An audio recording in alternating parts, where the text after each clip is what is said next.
خالد، هجوم خاطف مباغت مفاجئ لم يتوقعه أحد. ما الذي حدث في رأيك؟ واضح أن حماس استطاعت أن تطور من خبراتها في التعامل مع إسرائيل، استطاعت أن تخدع إسرائيل بإيهامها بأنها ستبقى دائما بعيدة عن التصعيد أو لفترة طويلة أنها لا تهتم بالتصعيد. ورأينا في الحرب الأخيرة، المواجهة الأخيرة، كانت الجهاد تقريبا وحدها في هذه المواجهة.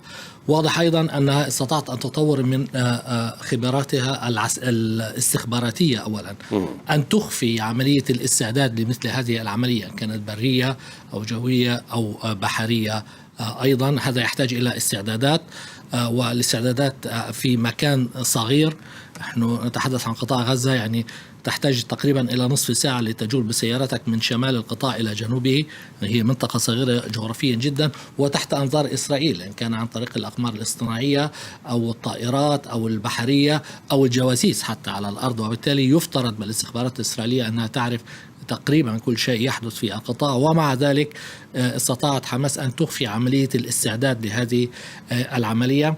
استطاعت أن تجمع معلومات استخباراتية عن المواقع الإسرائيلية والانتشار الإسرائيلي على الجهة الأخرى في غلاف غزة، إن كان من حجم الوجود العسكري، التسليح، أماكن التواجد، نقاط الضعف، نقاط القوة.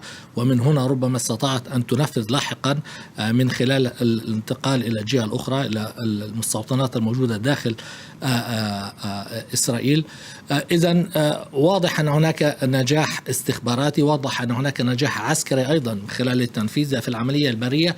لكن حتى في إطلاق الصواريخ، طبعا المفاجأة الكبرى كانت كسر الحاجز النفسي والانتقال بالمعركة إلى داخل إسرائيل، لأن كل الحروب التي خاضتها إسرائيل كانت على الجهة الأخرى، جهة أعداء إسرائيل، لكن هذه المرة هي داخل إسرائيل. دائما في معادلة قوة الاحتلال ومن يعاني من الاحتلال، فكرة أن يخرج يتمرد هذا الذي يعاني من الاحتلال ليغزو هو المحتل، هذه تحتاج إلى قدرات نفسية معينة وقدرات مادية أيضا. واضح أنها حماس وصلت إلى هذه المرحلة. من جهة أخرى، دقة الصواريخ هذه المرة يبدو أنها أكثر دقة. رأينا الكثير من الأهداف التي تم إصابتها من خلال الصور التي انتقلت.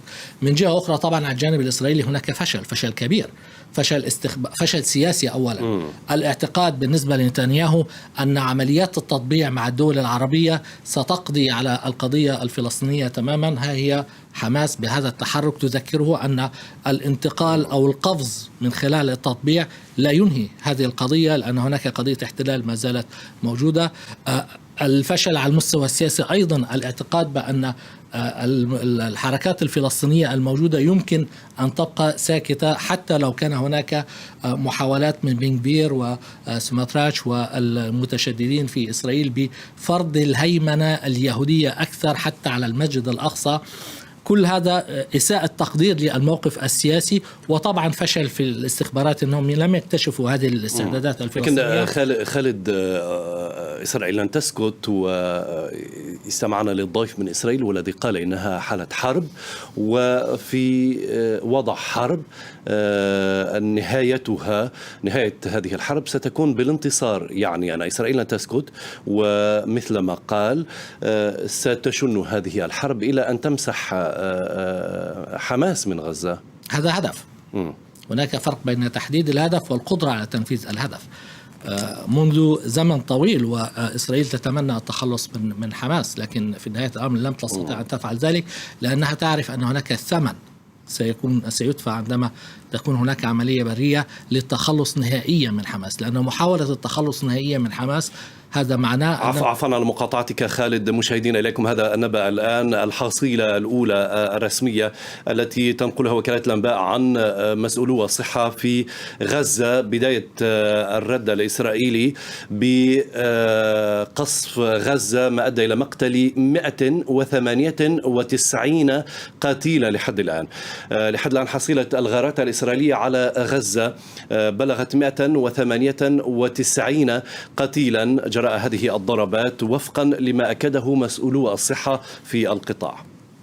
نعم، كنت أقول إن ما ستسعى إسرائيل، طبعا إسرائيل تحتاج إلى ترميم هيبتها وصورتها أمام العالم وأمام شعبها قبل كل شيء، لأنها للمرة الأولى كما قلت تواجه بهذا الهجوم البري داخل الحدود الإسرائيلية، وبالتالي هي تشعر كأن بقائها مهدد. ومن هنا حديث عن حالة حرب، خاصة أنهم لا يعلمون حدود مثل هذه العملية، وسيكون هناك ردة فعل البداية. حتى الآن حتى وإن كانت الحصيلة الفلسطينية ثقيلة، لكن من الواضح أن إسرائيل لم تتخذ بعد قرارها في الرد. كيف هو سيكون طبيعة الرد؟ من الممكن أن يكون الهدف هو التخلص من حماس، قد يكون، لكن هناك أولا ثمن، بمعنى أنه إسرائيل تعلم أن الفلسطينيين ينتظرون ردة الفعل، وبالتالي أي عملية برية الآن هي منتظرة على الجانب الفلسطيني، وقد يزيد ذلك من الخسارة البشرية على الجانب الإسرائيلي، وبالتالي سيكون هناك استعدادات خاصة لمثل هذه العملية البرية.